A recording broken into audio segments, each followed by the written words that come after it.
If you're a working mother or mother-to-be who would like to strike a balance between caring for your family and succeeding in business, welcome to Mother Industrialist Live Show, where we talk about entrepreneurship, parenting, and life. Kenneth Chu, the show host, brings in a different guest every episode to share how to perfectly balance parenting and work. Today, more than ever, you can choose to live life on your own terms, to craft a future for yourself and your family that is emotionally and financially rewarding. So sit back and enjoy the show. Hi everyone, welcome to Mother Industrialist Live Show. Today is episode 58, and in this episode we are going to talk about the top 10 tips for starting a small business.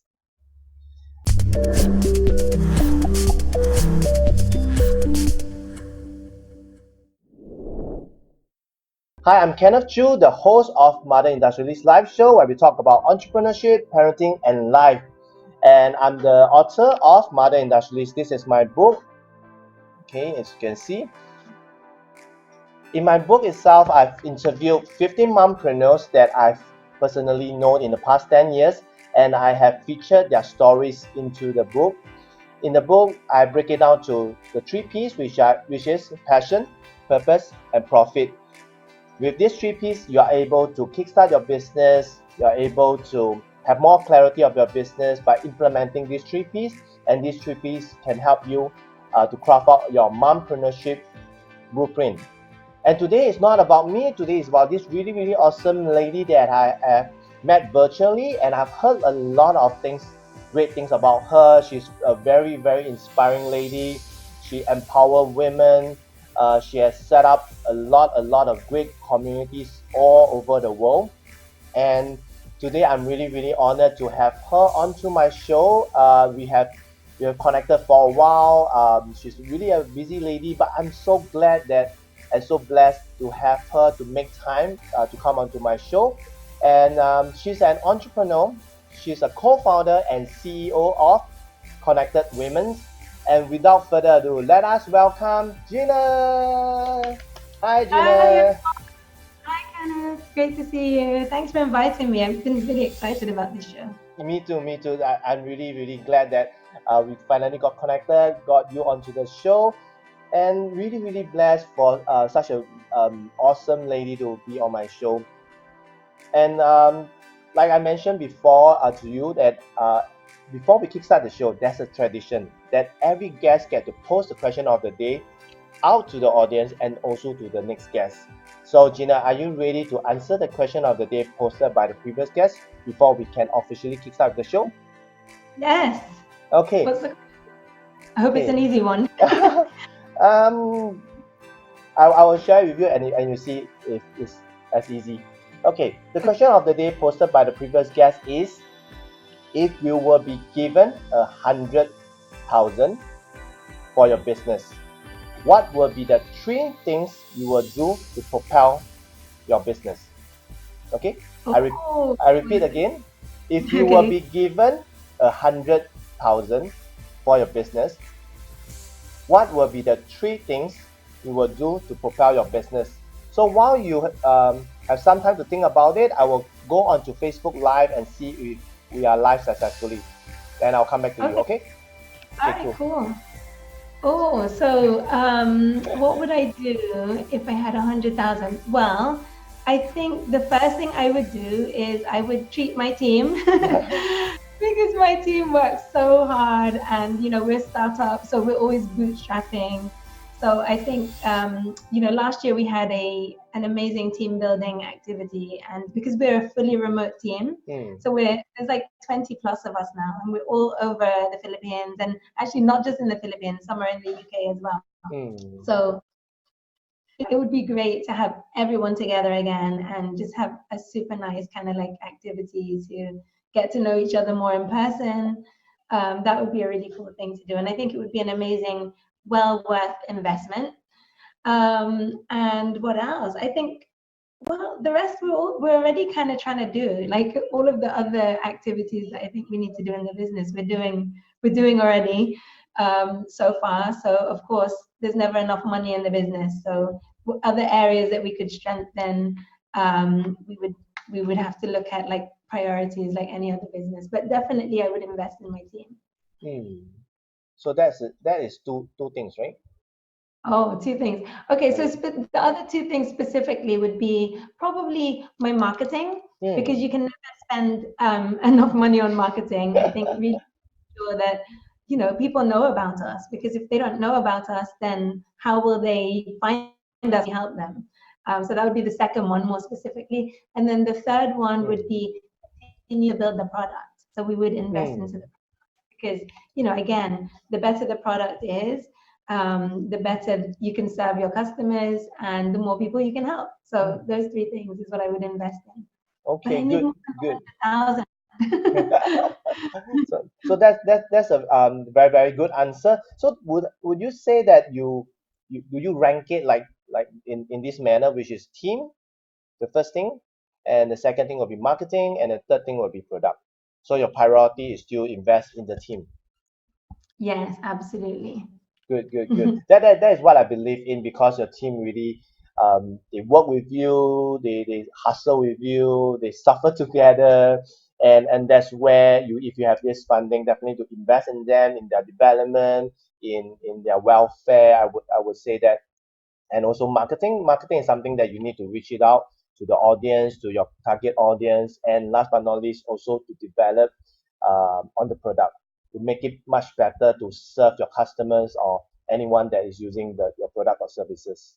That's very good. And now we can officially kick start with the show. And before we start, we have some guests that's coming on live with us. We have about 12 and then still coming in. And we have Jane Lai, we have Go Winnie, we have Summer. Hi Summer, thank you for coming in. Thanks for those who are tuning in. And maybe Gina, you can do maybe say hi to the audience that are tuning in and those who are watching this. Let me go and see if I can find the. Yeah. Sometimes I'm afraid to look at the Facebook Live because I get distracted by all the people joining. Yes, yes, But yes. I'm gonna have a quick look. No problem. Yeah, Oh yeah, I see some of my team there. that's good. Lizelle, hi Lizelle, and Summer. So these are some of the Philippines Connected Women members, and I see Singapore Connected Women members as well. Jane is always present. I hope to see you on Wednesday, Jane. Who else? Okay, cool. I'm gonna try and multitask. Yeah, good. Okay. So thanks for those who are tuning in. For those who are watching, do drop us a message and say hi to us, say hi to me, say hi to Gina. So now we can officially kickstart. So for for those who do not know about you or the first time hearing you, especially for my audience. So Gina, can you do a short introduction of yourself? Share with us what were you doing before you start your business, and also share with us what are you currently doing. Sure. So, oh my goodness, I have a very strange life. So I have this kind of like summary edition, which will probably confuse everyone more than anything else. So I am from the Philippines. I was born in the Philippines. My parents are Filipino and British. So my mom is a Filipina from a small town here in the Philippines, and my dad is British. I grew up in the UK. I went to high school here in the Philippines. So my parents came back to the Philippines to become entrepreneurs when I was in high school. So I experienced going to high school here in the Philippines. And my parents actually had a pig farm business. So I Oh, was a pig farmer. It's really strange. amazing. Then our business that was created, like our pig farm business, was actually unfortunately lost because the Mount Pinatubo volcano erupted, and so we lost our whole business during that Mount Pinatubo eruption. So I think I'm probably one of the few people in the world who can say that I experienced a volcanic eruption. And then I went back to the UK in my late teens or early 20s, and I became British Airways cabin crew. Wow. So I was a long haul stewardess for 10 years. And then alongside that, I became a mother and a mompreneur. So I ran an IT company together with my husband while I was also flying. So it was like my side hustle that became my full-time hustle. And then we moved to Singapore in 2010. So my third son was actually born in Singapore. Wow. And worked there. We lived there for 6 years. And then we came back to Singapore in 2016, and running Connected Women jobs here. So actually Connected Women, which is my community for women, was launched in Singapore in 2013. And then it went along some changes and then kind of was born again here in the Philippines. So yeah, those are the different things that happened that led me to where I am. Wow. Okay, then let us hold for a while because the internet connection is unstable. Okay, so now we are back. Okay, so Okay. thanks for doing the sharing with us the connection. Sorry, the introduction. Thanks for the introduction. And like in this episode, we're going to talk about the top 10 tips for starting a small business. But before we go into sharing the tips straight away, maybe you can share with us what are the common challenges that a mompreneur faces before and after setting up their business. Especially for Gina, you have this community of connected women, and you've been a mompreneur yourself. You set up businesses. So, what are the common challenges that mothers, mompreneurs, faces before and after? Maybe you can share with us what is the before first. Well, in my experience, a lot of the time, the before challenge is not knowing where to start, right? Yes. I think the intention to start a business is there before sometimes the idea comes. So a lot of the time, moms will come to me, and I'm sure you experience the same question, is like, I want to start something, but I don't know what. Yeah. Or maybe sometimes they have an idea, like they want to start a specific type of business, but then they don't know how to start. Like really to get just the first few steps, they're really stuck. So Yeah. I think that's really a common one. And then during, well, I think during running a business, the challenge for everyone, not just moms, but I think especially moms, is very much like how to do everything, right? How to that you need to do into your life, which is busy enough already, and then you have this growing business, which is like a growing baby. It's becoming more and more demanding, I guess, Yeah. in many ways. So yeah, those are typical. So this is the challenge, the common challenges that they face before um, they they start a business, right? Yeah, I mean, before they start, it's often like, how do I get started, and what should I do? Like, what's a good business for me? Those are like very, very common, I think, but probably some of the most common questions. Okay. So what is the challenges after they set up the business? Yeah, so well, after it's very much, I think there are two challenges, right? One is to try and make it grow quicker, and then the other one is like growing too fast. So either one of those is a challenge in its own way, depending on, because it doesn't always go according. I think that's the challenge, like accepting that how you imagined it would be is probably not going to be exactly like that. And then, yeah, it's not fast enough. It's not you Gina, expect it to sorry, grow. It's sorry something to different. sorry to interrupt you. There was some connection that we lost. We couldn't hear you clearly. So just I just want to check with you. Are you still connected on Facebook Live? Because it might be taking in some of the Wi-Fi, the strength. That's why that we're losing your I'm using connection. another device for that, but let me disconnect it just in Yeah. case. There you Thanks a lot. Thanks a lot. Yeah. Because I really hope that those really can hear it clearly. So maybe you can just share with us again that you were saying that the challenges that after they were moving too fast, uh, what are the other challenges that they face after they start up their business? So I think, yeah, most of the time, once you finally got started, it's the challenge is that it's not always going according to the plan. So, because you spend so much time thinking about how your business is going to be, and then it doesn't always work out like that. Like, for example, sometimes you have this one idea, and this is the idea that you have in your mind, but then for some reason, the demand from the client is something different. They start asking you for something different. So, having to be able to change the plan according to what actually happens. And and then the other thing is like either you don't get enough clients, or it's not moving fast enough. Your business is not able to kind of take off in the way that you hoped it would take off, or sometimes it takes off too quickly, and then it becomes a challenge because your demand is becoming much more than you expected, and then you're kind of struggling with handling that. And those can be a challenge, even though if I have a lot of demand, that's a really actually can also be a little bit stressful and challenging to handle.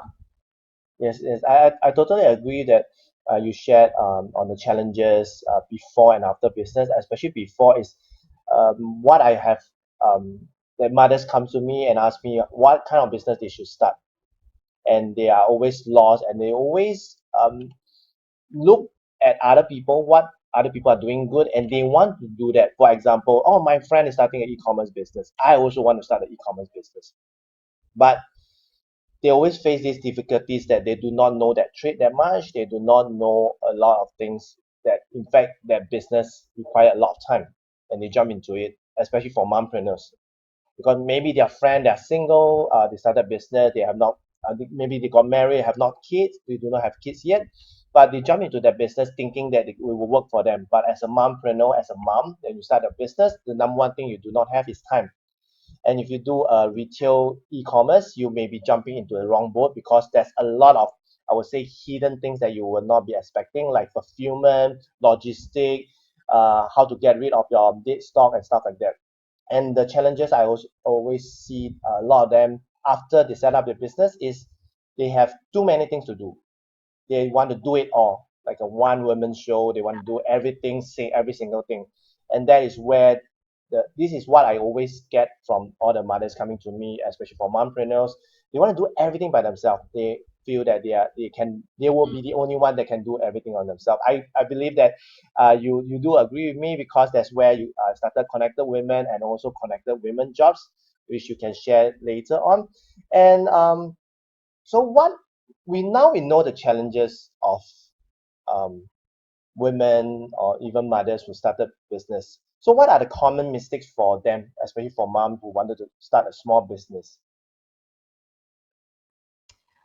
So I mean, many of the ones that you mentioned are really, the same things that I see as well, like underestimating the experience that they need to have to go into a certain area, and then also underestimating their experience and expertise in other areas that they could really bring into a business to, to really solidify and drive that business success. So I think, it's really important to have some reflection before you start a business on what your aspirations are. What do you really want? You more balance, or are you really looking for that kind of like high level success, like high performance business, high growth business? What do you really want, and what makes sense to you in your life right now? And then, what do you love? Like, what do you love? Because if you don't focus on what you love, and you focus more on like trends or things that are out there, and it would be difficult to sustain it when it gets tough. I think doing what you love is one way to succeed. And then I think also, underestimating in many ways the technology. So you mentioned e-commerce, right? So a lot of ladies will say, I want to put up this shopping business because I love to shop, or I love fashion, or I love household goods, or whatever. That's the passion. But what they forget is an e-commerce business is a tech business mainly. So if you don't love technology, or you're not willing to learn to love technology, then you might struggle if your business is 80% tech based. So you really need to think about that, and supplement those. If you have weaknesses, or you're not good at doing, you have to supplement those with someone who can do that for you, or with you. I totally agree. And it's a lot of time being not prepared for it. And they like you mentioned, you have to do what you love, so that you can better all the downs, the struggles. If not, it will definitely will crush you if you're not doing something that you love. A lot of time I see mothers going into business because they want to make money. So when they focus on money and they don't get the rewards, they don't get the revenue, they don't get the income coming in, they will fall, and it will fall badly. So that is something that I always encourage a lot of mothers. If you start business, do something that you will do with or without money. Whether you make money Yeah. or not make money, you just keep doing it.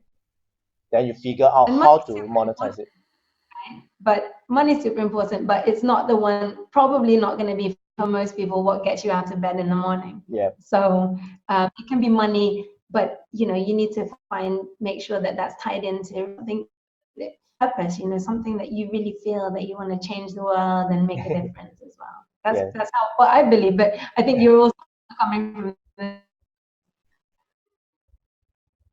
Yeah.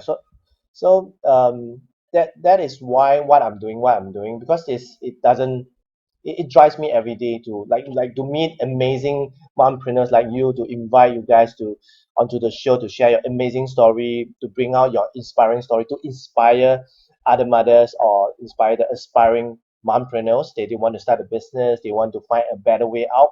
And that is what drive me. Like all this thing is, I'm not doing it for money, doing it because I see it as a platform for mompreneurs to share, and for mothers to really find a way out and say, hey, Gina can do that, I can do that too. Gina went through a lot of adversity, and she can always also do a business, and she is not only one business and having maybe two, three, four kids, able to achieve all this success. I can do that too. It's that message. I can do that too. If this mompreneur, even like I have this really amazing mompreneur. She's a single mom, not by choice, because the husband passed away in the accident, and she was left with three boys, three young boys, toddler. And if you were being left in this situation, you may have crushed. But for her, she stepped up. She started her own business. Because of her business, she's able to send her children to schools, to good enrichment centers. And that's where she found this enrichment center, and she fell in love with it.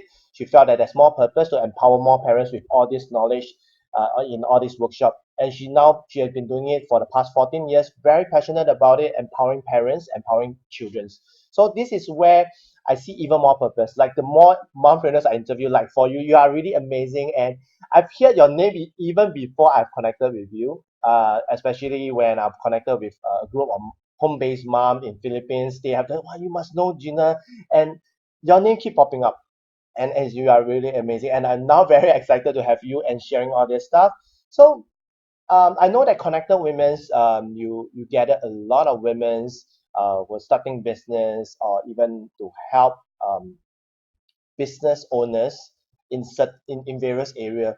So one thing I'm very curious is, what are the differences between a women entrepreneur and a mompreneur? So, it's funny because there was a debate at one time, which is like, what's the difference between an entrepreneur or a business owner? Mm. And, some people are like, oh, I don't like the word entrepreneur. I like the word business owner because it sounds more like, stable or traditional. And other people say, oh, I don't relate to the word business owner. So I call myself entrepreneur. I always call myself an entrepreneur. I don't really call myself a businesswoman. I don't know why. I just feel more comfortable with that label. Mm. And I think, and there are definitely groups that are sort of like define themselves as mompreneurs. So I think, labels are really just however you feel comfortable and how you brand yourself. To Yep. me, it's more of a branding thing. So I don't think I've ever called myself a mompreneur. So I am a mompreneur, and of course, I don't mind being termed as a mompreneur, but I tend to just go with like the common entrepreneur. But I think in many ways, it's a way of kind of finding people similar to you, because if you define yourself as a mompreneur, you have your own specific challenges as a woman who is a mother and an entrepreneur. It makes it relatable. Women who is the same. So it kind of adds that layer of personal cellular, and so it opens up the conversation to talk about this as well. But some people might not want to talk about it because about being a mom. Yeah, Gina, we are losing you. Yeah, okay, we are back with the connection. Okay. Yeah, I saw the connection drop a little bit there. That's a No worries. shame. No worries. Messaging my tech people, which is my husband in the other Okay. room. Are you back? Am I back? Yes, you are back. Okay. So I want to talk a bit about the labeling because this is something I always hear and a lot of people always ask me about it.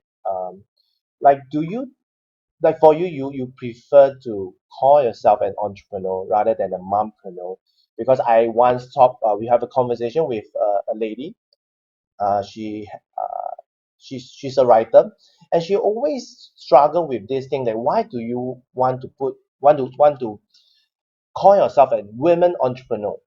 Why must there be a woman in front? Why must there be a mom in front or a dad in front? She just wanted to. She felt that why is there a need? So what is your take Yeah. on labeling this? Like some people very passionate about like calling it. I'm a mompreneur. I'm a mother and an entrepreneur. I start my business after I became a mom. So Hmm. what is your take on that? Because this is something that I realized that all over the world, especially like this episode is 58. I've interviewed so many people, and they always there's two sides to it. So what is your take on that? Well, I think so. I'll give you another example. So my husband and I used to run an IT company in the UK, right? Hmm. And we worked with a lot of companies. You know, we were a professional business, but we have different surnames. I retained my surname, and the strange thing is like we never introduced ourselves as husband and wife because sometimes perception in with certain groups of people, depending on culture and things Hmm. like that. I mean, this was of course in the UK, is that if they see you as a husband and wife team, they might perceive you to be kind of like a mom and pop business, a small Hmm. business, not so professional. Um, so I think the challenge is not really the label, but it's really the perception. Hmm. And what is the perception that you're trying to build? So I put it all back to branding at the end of the Yeah. day. And branding is not, it's subjective. It really Hmm. depends on um, however you want to brand yourself, whether you want to be controversial, whether you want to be fun, whether you want to be, sort of look very professional. So I feel that if you're definitely trying to build a group, build a network, build a tribe of women who are also moms, Hmm. and that's your audience, right? Yeah. So if you have products and services that are very geared towards moms specifically, branding yourself as a mompreneur is a great way to let people know that you're like them. Yeah. Whereas if that's not necessarily your audience and you don't really want to be sort of like focusing on that specific audience, then it might be better to be a little bit wider. But I Hmm. understand, like, there's a lot of frustration on the sort of feminist side, Yeah. when you look at equality and diversity, where women say, well, we don't want to be labeled as a woman entrepreneur. Hmm. Because most of the time, men don't call themselves a manpreneur or a dadpreneur. Most Yeah. of the time, right? Maybe a few do, but mostly not. So, I think there's a lot of pushing back saying, well, why can't I just be a generic entrepreneur like Yeah. everybody else? But I wouldn't let that put you off. I really think that if your brand justifies Hmm. to be more specific about your audience, then why not do that so that people know exactly what it is that you're all about? Yeah, and I kind of get it, and also agree with you on the marketing standpoint. Like, who are all your audience? Who do you want to brand yourself as? Like, who do you want to? What kind of community you want to build? Like for me, my book is called Mother Industrialist. It's not like any other name, so that is able to relate to the mothers, because these are what the content is all about: mompreneurship, mothers overcoming challenges and stuff. And even I brand myself as mompreneur startup coach, so that mompreneur will know that hey, I have a coach and he's a guy, and what is so interesting about it. And that is more for branding and marketing myself. And I guess it does. There's no right or wrong on how you want to brand yourself. I guess it's ultimately this is how you want to take, like why do I want to call Kenneth instead of my Chinese name? Because I want to brand myself as Kenneth, so that it's easier for people to relate, and for people to, because not a lot, especially for if you're gonna go international, it's still better to have a English name so that people will get to pronounce it correctly rather than having a Chinese name and they trying to figure out. So I guess there's no right or wrong, and it's really into branding. and it's very good. Okay, we are back now with Gina. There's some technical problem with Facebook Live, so we have start up another Facebook Live post. So now we can continue from where we left out, which is the branding and also the technology part. So Gina, we're talking about the branding and technology, and the technology just went down. Exactly. You have to expect that to happen when you're using tech, and it's okay. I mean, yeah, I think it's so important not to be afraid of technology because it's scary enough when you have your whole business to think about. And then if you're worrying about the technology as well, it just adds, it might stop you from actually doing it. It fails sometimes, it doesn't always work, but that's okay. You just have to have a plan to, to get back on your feet again. So, yeah. Yeah. So that we have just demonstrated how we get ourselves back and trying always and coming back with another alternative.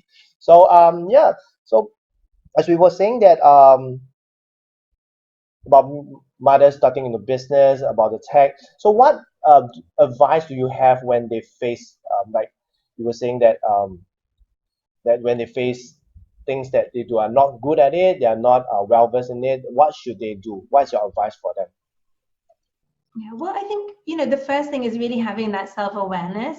I think a lot of people, and maybe in Asia this happens more, because I've lived sort of half my life in the UK and half of my life in Asia. And I think one of the things that I notice is that when we do things like we're set on a path early on, like going to education or whatever it might be, right? So we make decisions about the things that we want to do in our life very young. And then what happens is we kind of forget, like we just get used to whatever it is that we've been studying or whatever it is that we've been doing our life. And we start to think that those are the things that we do, the things that we love, the things that we're passionate about. But somewhere deep inside, you kind of know sometimes if that's not the thing that you love to do. So a lot of the time, this is the benefit of being a mompreneur, I Mm, think, is that when you have a child and you take a break from your career and your work, it gives you a clean slate. You can start again because you've already taken a break out of your career. So, mm, just spend some time reflecting and really thinking about, I have every opportunity open to me again to start fresh. So, what do I really want to do with my life? What do I mm, really love doing? What are the things that I used to do in my previous career, or whatever it is that I was doing before, or even what you're doing right now that you love to do, and that it's the first thing that you want to do when you wake up in the morning? yeah. And then what are the things that are the last thing on your to-do list? Because that's normally my best indication. Mm, When I ask people, like what do you love to do? They A lot of the time women will say, I'm not sure, I don't know. They've lost clarity around what they actually love doing because they've just been so busy doing. mm, So make your to-do list, write down all the things that you need to do every day, and then start being a little bit mindful about what do you jump up and do straight away, and what are the things that get left on the list. And that will normally give you an idea of the things that you should be doing with your time and focusing and investing your time in, and the things that you should be trying to get rid of, because you're not really that good at it or you don't love doing it. yeah. And this is something that I always work with mothers that I coach. I always work on their why, which is like why are they starting business? This is the number one question. Why are you doing this business? Why you want to start this business? I always ask them a lot of why, and a lot of them say, "Oh, I want to earn more money." But I say, "No, look deeper than that." Because then I will explain to them why money will not work, because I've seen a lot of entrepreneurs start business because of money. And when they are not earning money, or the husband will come to them, darling, why do you spend so much time, effort into the business and even money, and it's not profiting, it's not making money? And that was why I come out with this 3P, which is passion, purpose, profit. It's like an indicator. A lot of mompreneurs, they start business with the passion. Wow, they are very passionate about the product, and they feel that this it has a great purpose. It helped a lot of mother to solve this baby problem and that problem, but it's not making money. And a lot of time when it's not making money, the reason that I always hear and see is they undervalue the things that they are putting it out to the audience, to their customer. they're undervaluing it, or they felt that they are not good enough. Like you mentioned, some others start business, like they used to be accountant and now they start a bakery business, and they felt that they should not charge that much. But I always share with Mm-hmm. them that if you become a stay-at-home mom, the value of a stay-at-home mom is much higher than your corporate job. The value is much Mm-hmm. higher. So if let's say from a stay-at-home mom, you want to start your business should be even higher value. So you should Mm-hmm. even charge more so that you can justify for the time that you're taking away from your family to go to do your business. So that you can tell That's your a great. husband, so you can tell your husband, hey, darling, you say that I have spent a lot of time and effort, but I'm making much more than I Mm-hmm. used to make as an accountant because I price it like at least 3 times more value, so that there's negotiation power that let's say your customer say, hey, Kenneth, can you give a discount? At least if you triple it from the value over here, let's say $100 per hour, you are now charging $300 per hour. So it's justifiable. Even you fall short like 50%, it still make a lot of sense. You can tell your husband, hey, I'm making more money. If let's say for the kids, maybe I can outsource a part of the money out to someone to handle all the administrative so that I have more time with family members. When you have more money, you can make things, you can outsource even better. When you charge higher, when you value yourself much higher, because the time is much more valuable than your business or anybody, especially for a mom. The time with the kids is much more precious. So that's where I share with them this perspective to give them that profitable blueprint for them, because I've seen a lot of mompreneurs undervalue, and a lot of times the husband say, hey darling, if you're not making a lot of money, why not you stay at home, take care of kids, I work even harder, get another job, and I will hustle more so that you do not have to be so tough. Because I've seen a lot of mompreneurs work in the business, not making money, and that is taking a lot of um, effort, energy from them, like physically, mentally, psychologically. Like they feel that wow, I'm doing so much for the customer, but the customer is paying me peanuts. But the key thing Yeah. is, why are they paying you peanuts in the first place? Because you did not value yourself that much, and you feel that you are sacrificing. And when you sacrifice, you start to say, "Oh, darling, my business is bad, not making money, and not."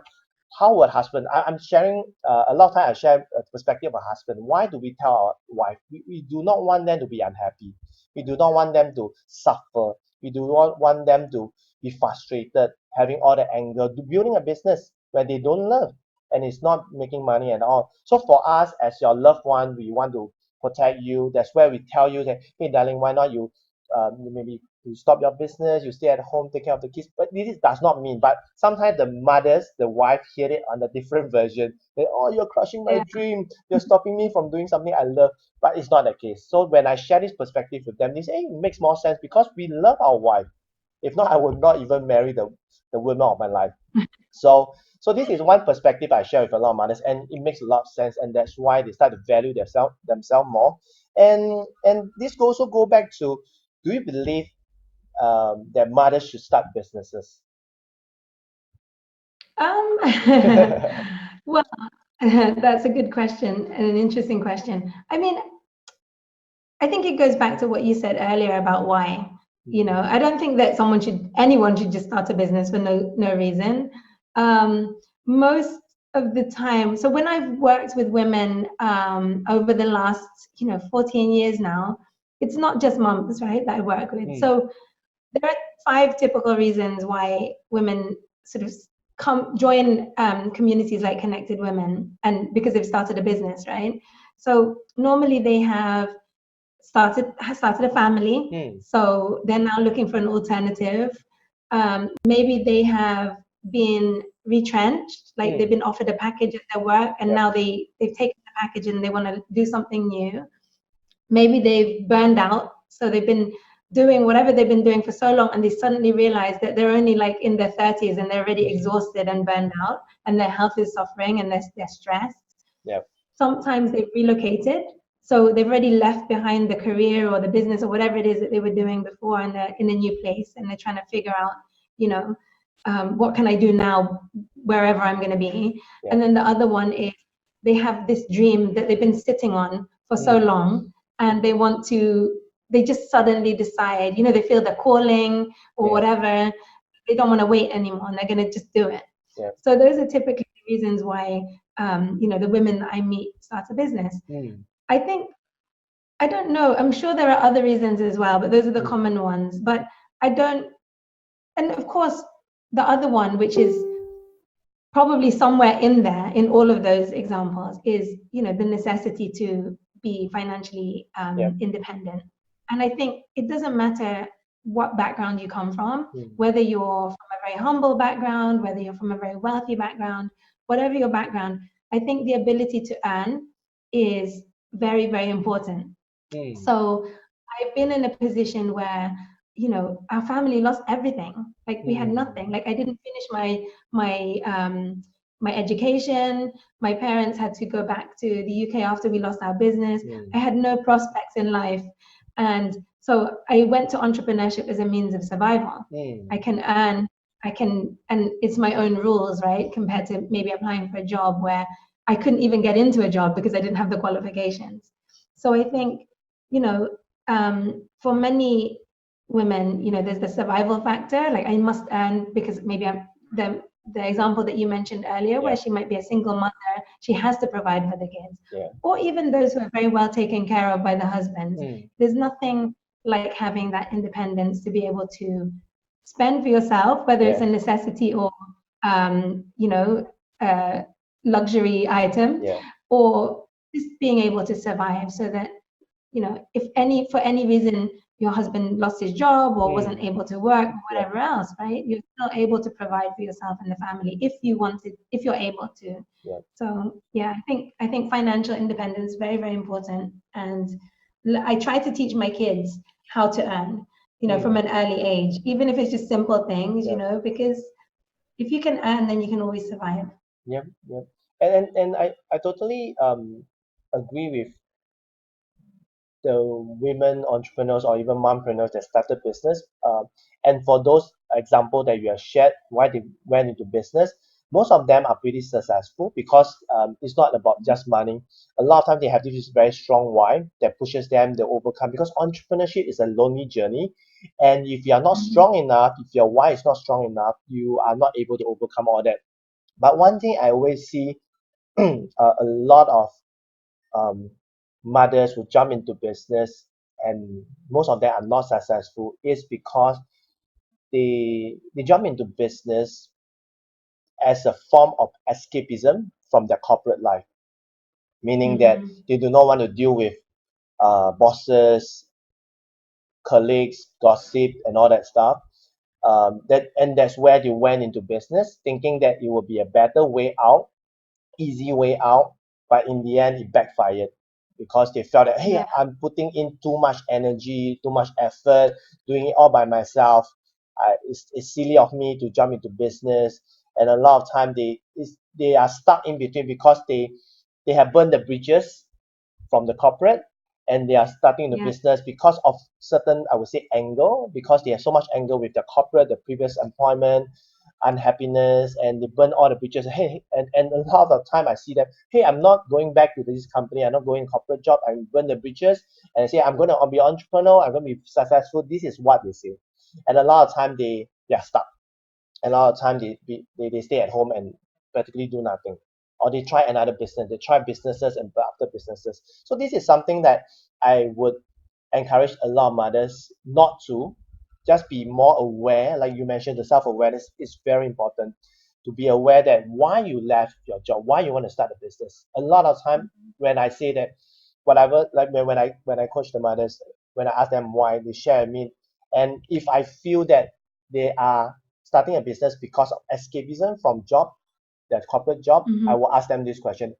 I try to prod more, and why do you left your corporate job? What happened?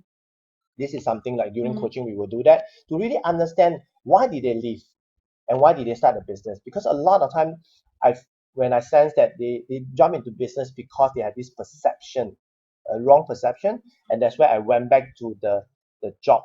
Then why did they left the job? Is it on their own accord, or they been forced out, or they out of anger they left the job? Because a lot of times I've seen a lot, and because in the past 10 over years I've seen successful ones, successful mompreneurs. I also seen a lot of unsuccessful mompreneurs, their stories and why they ended back. Some of them they have to pull down their put down their pride and go back to the job or go back to whatever corporate they're going back. So it's not emotionally healthy. So this is where I for me I believe that that should not be the reason for you to start a business. And you mentioned that the Yeah. why, we both of us we are always strong on the why, and also having the self-awareness is very, very important. Like what you are passionate about, what you can do, whether you get paid or not get paid, you'll still do the things that you want to do. And that's also going to the topic of the day, because we have talked about a lot of challenges, the struggles, the mistake, and all that. And this is the moment for Gina, for you to share with us what are your top 10 tips to start a small business.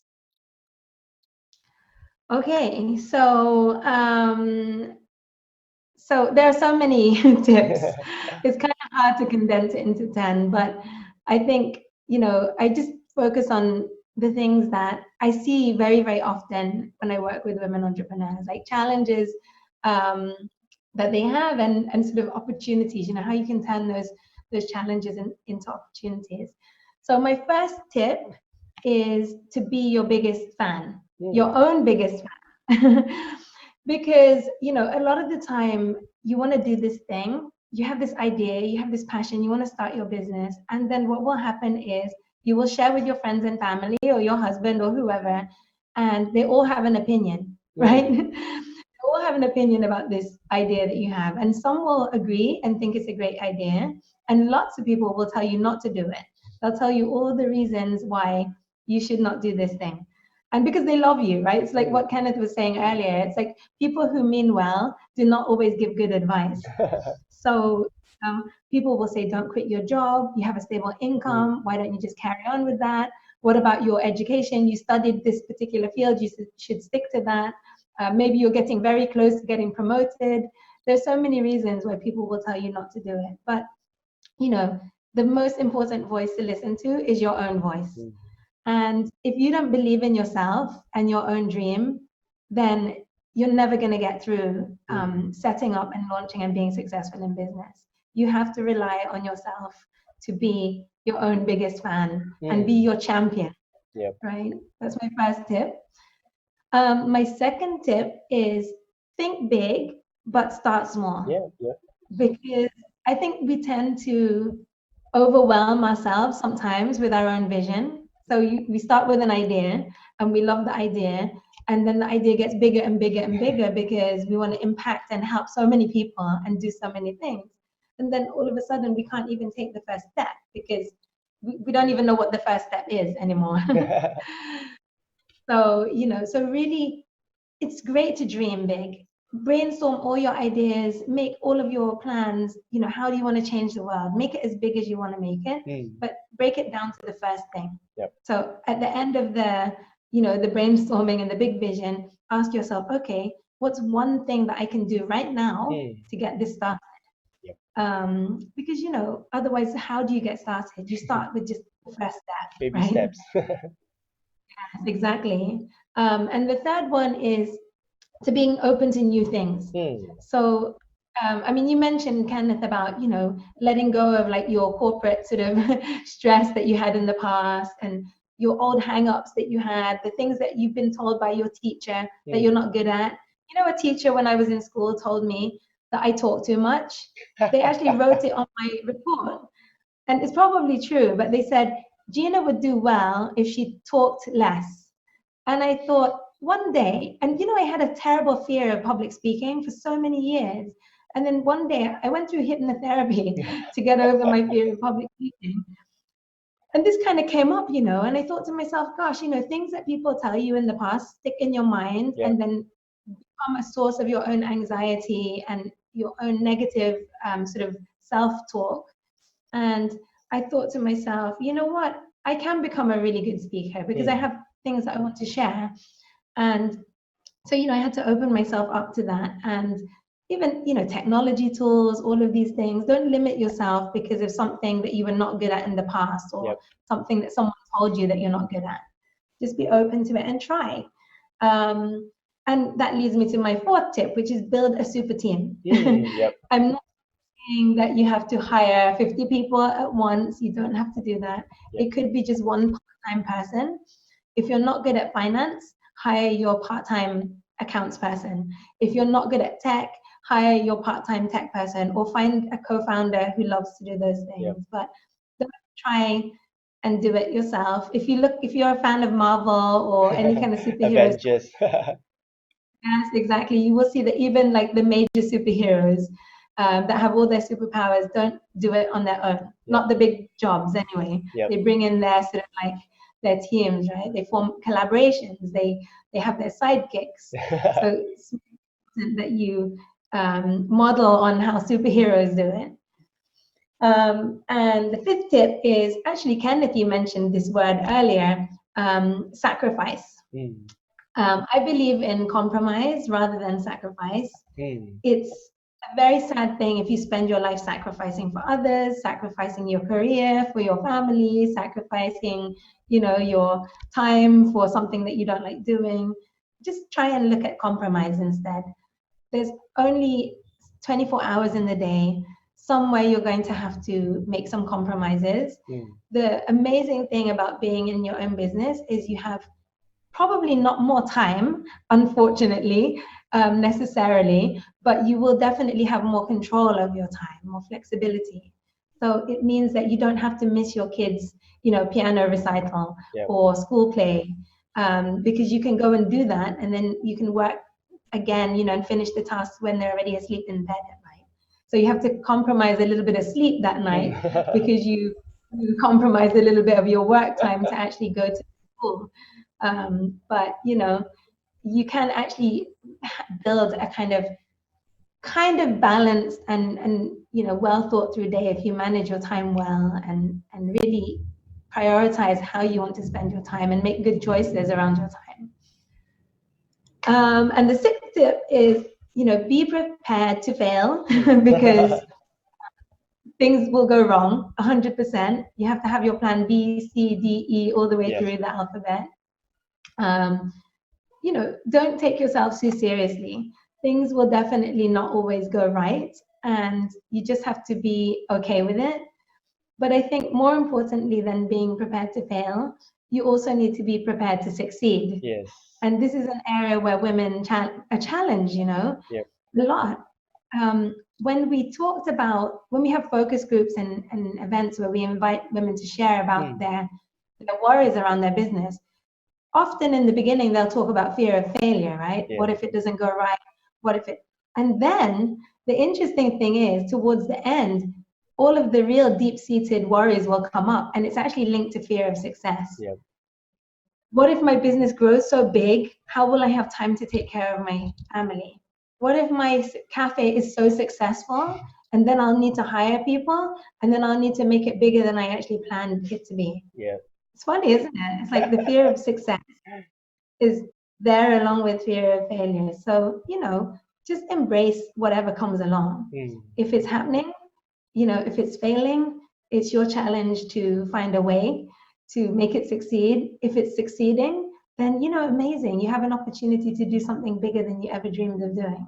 So you just have to find a way.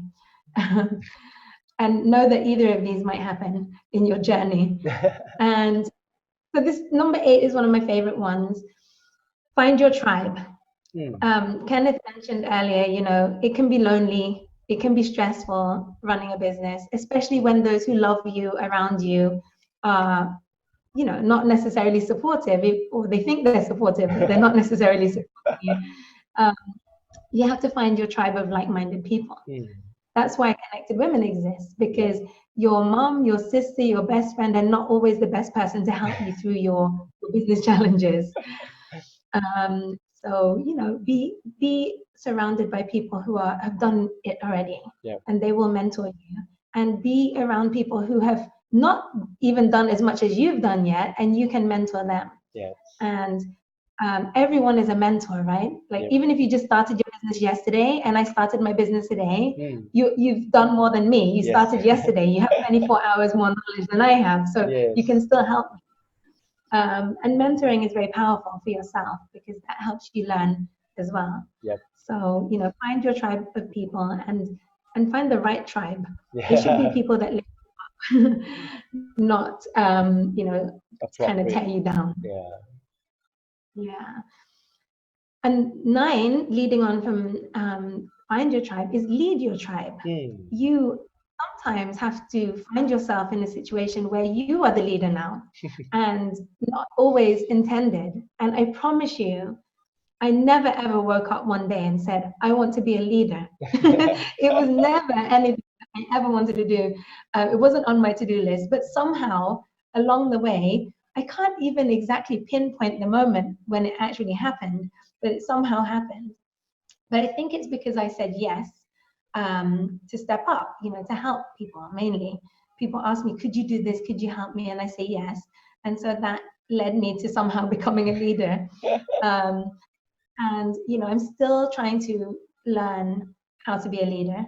I still don't know. I still read articles about leadership. Yeah. I still struggle sometimes with decisions and things like that. But at some point I said yes to being a leader, and so now here I am. I am one. So I think to lead is to serve, right? Yep. So at the end of the day, if you want to serve people, you can lead. Yep. You'll be the best leader actually if your Yeah. heart is really to serve. Servant And I leader, they think, call it. Yeah. yeah, that's what it's all about. Like, I'd never even heard the term servant leader, and until quite recently, and I really believe that it's the way, it's the easiest way to lead, because you just constantly listen and try and help people, and then before you know it, you're leading. And oh, I missed one, but it's okay. I'll skip back. In fact, it's good that I missed it, because it works better here at number 9. The most powerful word. Remember, the most powerful word is sometimes no. Because I kept saying yes to things, and that's great. It led me Yep. on this amazing journey. But now I've learned that sometimes I have to say no. I can't say yes to everything and everyone. And Yep. I want to sometimes. I find it so hard to say no compared to saying yes. But for your own sanity, you really have to start, at some point, picking and choosing the things that you say yes to, and learning that if it doesn't feel right, if it's a partnership that doesn't feel right, or maybe it's not right just yet, or an opportunity that isn't right just right now, then you have to say no, because otherwise you will be pulled in every direction and feel very stressed because you don't have control anymore of your direction. So yeah, I think that happens a little bit later when you start to get more busy. Yep. And because in the beginning you say yes to everything, right? Because you want to try different things, and you don't have that much to do. But as things start to get busy and start to take shape, then you definitely have to start to choose the things that you say yes to, and try not to feel guilty when you say no. And actually that leads me on to something very important to say, is that one of the things that I've experienced through all the women that I've worked through all different cultures, is that we have a lot of guilt. Yeah. Especially, for example, working mothers have a lot of guilt about working because they feel that they're not giving themselves fully to the family, to their children, to their husband, to their parents, all to the home, all the things that they feel that they should be doing more, but they're not, so they feel guilty. Yep. But then stay-at-home moms who don't work, they also feel guilty. Yes. They feel guilty that they're not contributing to the finances. They feel guilty that the husband has the burden of all the breadwinning. They feel guilty that they're not maximizing their potential. So I think it's very important to, when you make your decisions and you learn to say no and you learn to say yes to the right things, that you don't hold on to guilt. Yep. And just know that you're doing your very best, right? We're all doing our very best. So judge yourself too harshly. Yes. Because I know I do it to myself as well, but I just try and let it go. And then I listen to that little voice, my biggest fan, who's me, Yes. in my head, that says, you know what, Gina, you did your best and you're doing your best, and that's enough for now. Okay. And when I tell this, when I talk about this in public, like the ladies always cry. So it makes me feel emotional, because I know it's something that women really struggle with. And finally, my last tip, and this is the most important one of all of them, is enjoy your journey. Yes. This is your journey. It will be up and down. It will be good and bad. And there will be times that you ask yourself, why did you do this? And there will be other days where you have the most amazing day and you feel that you're fulfilling your purpose in life and that you could not be doing anything else in the world. And it will be a series of ups and downs. Yes. So, don't take it too seriously. It's, the saying, like, life is a journey, not a destination. Mm. It's really about where you're trying to go. It's really about what you're experiencing every day and the people that you impact every day. So Wow. yeah, try and That there. that is Um, that is so good. And for those one tuning in, you're in for a treat. These 10 tips, I would say, all from one person, all from Gina, because you know what? Because all these 10 tips, right? I had to spend 50 over episode to gather all these 10 tips from different mompreneurs that I've interviewed on the show, especially like from the power of no, of saying no. And the last part, which I totally felt it, is to enjoy the journey, because for me it's tough, like for a man to advocate mompreneurship, to lead a tribe of women, of mothers. It's not easy, and it's always ups and down, and people start to come to you and say, Kenneth, who are you to lead a tribe of women? But for me, I always go back to my why. I always listen to my we were saying that your biggest fan, my biggest fan is myself. And I'm glad that you have shared all these 10 tips, are really wonderful. I do not know who I can think of so far that had come out with this awesome, and that is why you are leading such a big group of connected women from all around the world, not just from Philippines, even in Singapore. I've attended the meetup, and really really inspiring. And yeah, for those who are tuning in, we will still have people coming on live. This is the greatest episode, and Gina has shared all these 10 tips. Is really, really, really useful. Go step by step and you'll be able to enjoy it. And also, last but not least, at the end, the time really flies. I know that you really gave a lot of golden nuggets. I really want to keep you on the show. So something that you and I, we have talked about it before we come on live, is, do you believe in balancing motherhood and business? This is like the number one thing. yeah, it's really challenging to balance life anyway, like even without kids. So I have three kids. I have a 19-year-old, a Mm, 17-year-old, and a 9-year-old, and they're all wow. boys. And then we have a cat and a dog and a Mexican salamander and some Wow. fish. So, our life is busy. I get a lot of support, right? That's the first thing. Like, my husband is my second biggest fan, Yeah. second to myself. He gives me a lot of support. We ran a business together in the past Hmm. for 7 years, an IT company, and he was the boss, and I was kind of like his sort of second in command. And he quit his job when we moved from Singapore to the Philippines to be my well, he's now my second in command. So I'm the boss now in Hmm. Connected Women, and he's my second in command. And of course my team, whether they're paid team members or whether they're like supporters, Yeah. these are the people that help you find balance, right? You Yeah. need to build your sort of ecosystem, your support system, Yeah. and I'm lucky to have a family. But I think in order to achieve balance, you have to somehow offload something. Yeah.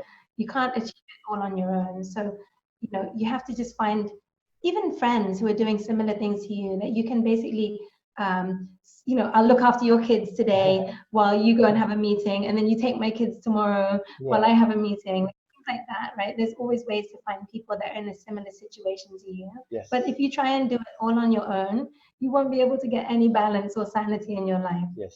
So get help, get some help. So that is so for you, you believe in balancing, and these are the tips that you have shared to really gain back the sanity, because a lot of time when things are too much, a lot of people go insane and really out of control. And I guess it's um how to balance motherhood and business is to go back to your 10 tips. because your 10 tips is really about had the nuggets like to think to build a super team. That is really really awesome. For me, I always tell the mothers, if you want to balance, you need to uh, manage your time. That's one thing. Second thing is to build a super team or build system or leverage on technology. Yeah, these are things. And this also bring us uh, to what you are very good at is at connected women. How can people get connected with you? Gina, can you share with the Yeah. audience? Yes.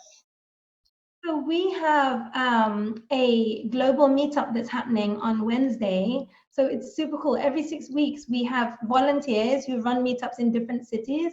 So we have 53 simultaneous events happening on Wednesday. Isn't that Wow. crazy? Yes. Um, so we have one in Singapore. So I'll be in Singapore. I can't wait. I've missed Singapore.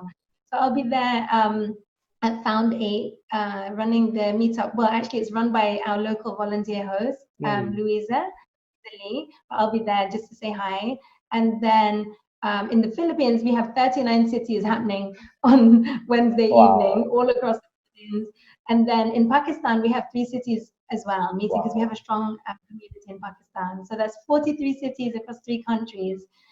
But the best way to connect with us is to basically go and follow the Connected Women page. Yeah. So if you go to Connected Women on Facebook and just like the page, and then because we have different groups for different countries, Hmm. so you'll find out more from there. Yeah. Wow, that's good. And for those who want to find out where you can connect up with Gina, I've included the link in the description on, and you can find it from there, or you can type connected women. You'll be able to find them online through Google. And last but not least, now Gina, it's your turn for you to post us the question of the day that will go out to the audience who are tuning in. Do prepare your answers for Gina's question of the day, and this question of the day will also go to the next guest. So, Gina, are you ready with your question of the day? Yes. Okay. So my question of the day is, what is the one biggest challenge that Hmm. you experienced in your life that you turned into an opportunity? Or maybe it turned itself into an opportunity. So what is the one biggest challenge that you experienced in your life that actually became an opportunity? Hmm. So I'll repeat. What is the one biggest challenge in your life that you turn to opportunity? Yes. Okay. So I'll repeat again. The question of the day posted by Gina is: what is the one biggest thing in your life? Sorry. I'll repeat again. What is the one biggest challenge in your life that you turn into an opportunity? So this question go out to the audience who are tuning in, who are watching on live. Do post your question in the comment section. Gina and I will be really, really happy to see your answers. And at the same time, the next guest prepare for this awesome question for you to answer to kickstart the show. So last but not least, any last advice for the audience who are tuning in, for the mothers who are thinking whether they should pursue their passion or they should start their business. So any last advice for them, Gina? Yes. So I think if you're watching this show and you're thinking about something, I think this must be some kind of sign that you're on the right track. So, don't overthink it too much. Don't take it too seriously. I always say that. I try not to take myself too seriously. It's okay to try. You don't have to make everything perfect and know all the answers just yet. Just start with the first step and know that you don't have to do it on your own. There's millions of women all over the world who are doing what you're doing right now or thinking about what you want to do right now. So, connect up with people, find your tribe, and don't be afraid to take the first step. Yes, that's a very, very good advice. And if you want to get connected with like-minded people, do check out Connected Women or the meetups every 6 weeks, right? Gina? Every Every 6 weeks. 6 weeks, and Yeah, the next one is this Wednesday, yeah. 25th of So December. so do get connected with like-minded ladies, women. If you're a mom, you definitely have to check it out because I've been to one. Really, really, all the women coming together, the tribe, the sisterhood, I would say, is really, really a good place for you to have great ideas and great inspiration for you to start your next business. So last but not least, thank you, Gina, for making time. I know that It has been really an awesome, long session, long interview. Thank you for making time. It's really a lot of golden nuggets that all of you are so truly blessed. Thank you once again for making time and coming onto my show. And thanks for those who are from Ginas community. Thanks for tuning in. Thanks for those who are listening at the same time. Thanks a lot. And Kenneth here signing off with Gina. Thank you for watching Mother Industrialist Live Show. And I shall see you guys in the next episode. See you guys. Bye.